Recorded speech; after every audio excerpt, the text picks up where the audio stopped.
Les damos la bienvenida a este tutorial en donde realizaremos el entrenamiento de un perceptrón por medio del método gráfico.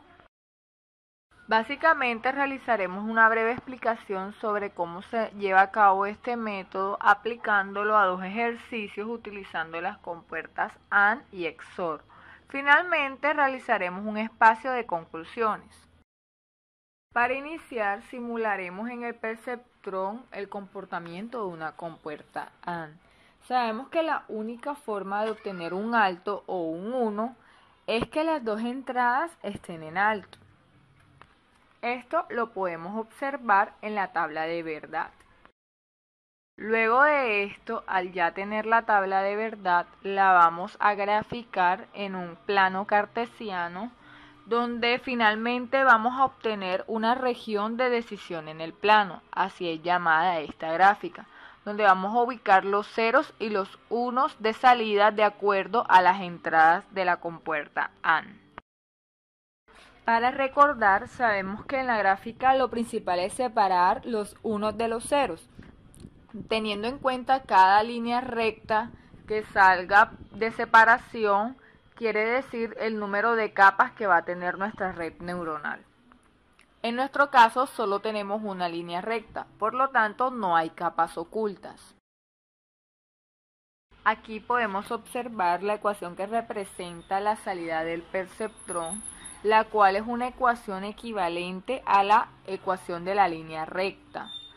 ¿Qué tenemos en la ecuación de la línea recta? Pues tenemos la pendiente y el punto de intersección con el eje de las Y.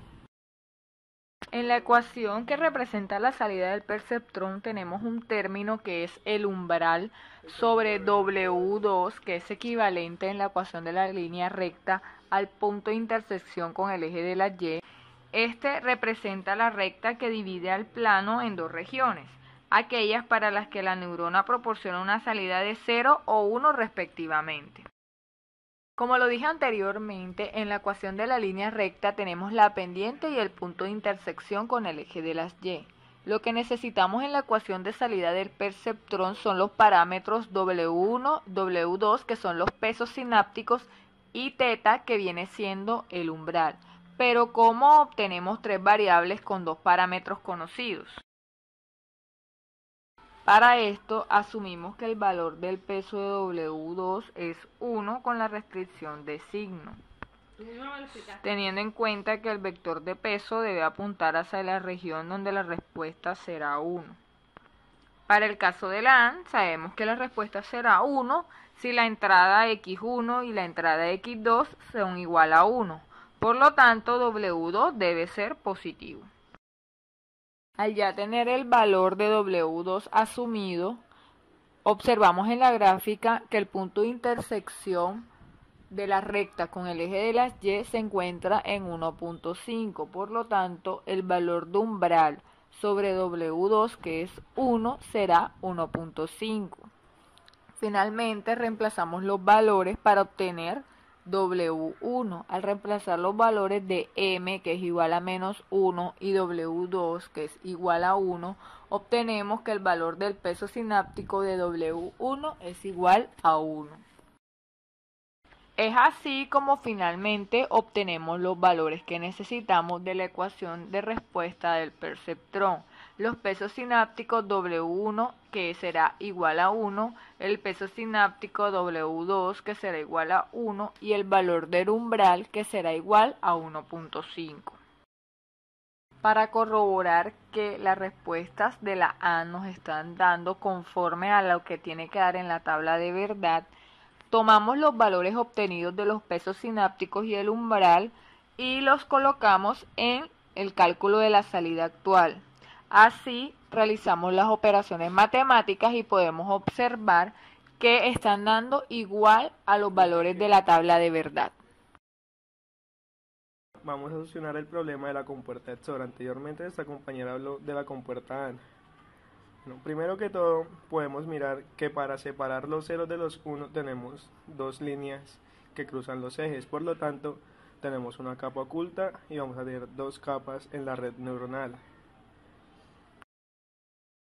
Para solucionar el problema de la compuerta XOR es necesario usar una compuerta AND y una compuerta OR. Como podemos observar, acá en las salidas de la compuerta NAND solo va a haber un bajo si las dos entradas son altas, y en la compuerta OR solo va a haber un bajo si las dos entradas son bajos.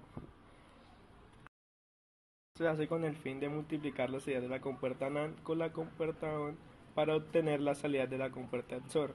Como podemos observar acá en la tabla de verdad, cuando las entradas son iguales, la salida va a ser un bajo. Cuando las entradas son desiguales, la salida va a ser un alto. Estamos analizando la compuerta NAND. Dependiendo de la tabla de verdad, vamos a graficar la región de separación. Como podemos observar, trazamos la línea en el cruce de los ejes en 1.5.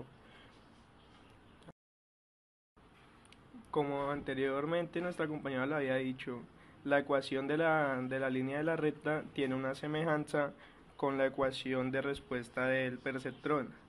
Tenemos que la pendiente va a ser igual a menos W1 entre W2 por la entrada, y la intersección de los ejes va a ser igual a θ entre W2.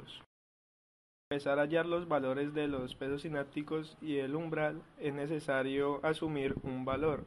En este caso vamos a asumir el valor de W2. Como los unos están por debajo de la recta, W2 tiene que ser negativo, por lo tanto va a ser menos 1.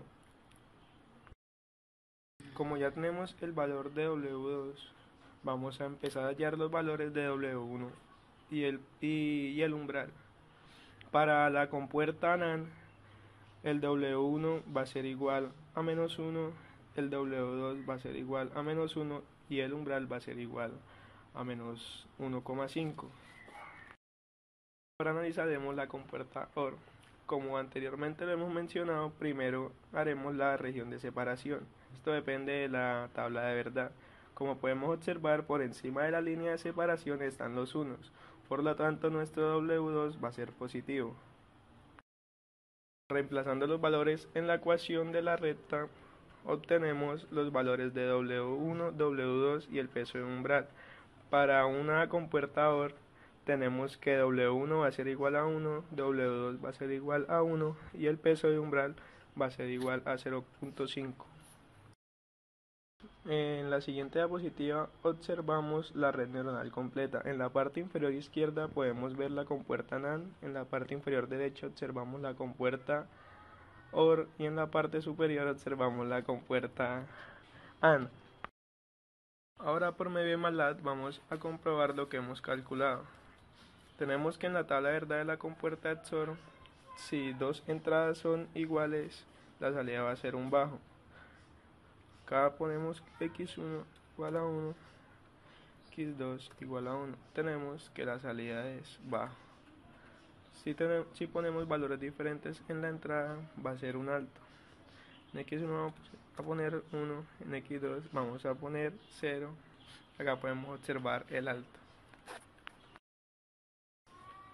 Como podemos ver, ya tenemos nuestro perceptrón entrenado. Podemos concluir por medio de los ejemplos que hemos estudiado y que hemos desarrollado que el método gráfico es uno de los más utilizados actualmente porque de cierta manera nos permite obtener los pesos sinápticos sin necesidad de realizar múltiples iteraciones, lo que nos permite ahorrar costos y tiempo. Otra cosa es que nos permite visualizar las capas de nuestra red neuronal, lo que nos permite detectar las capas ocultas y las capas de entrada y salida.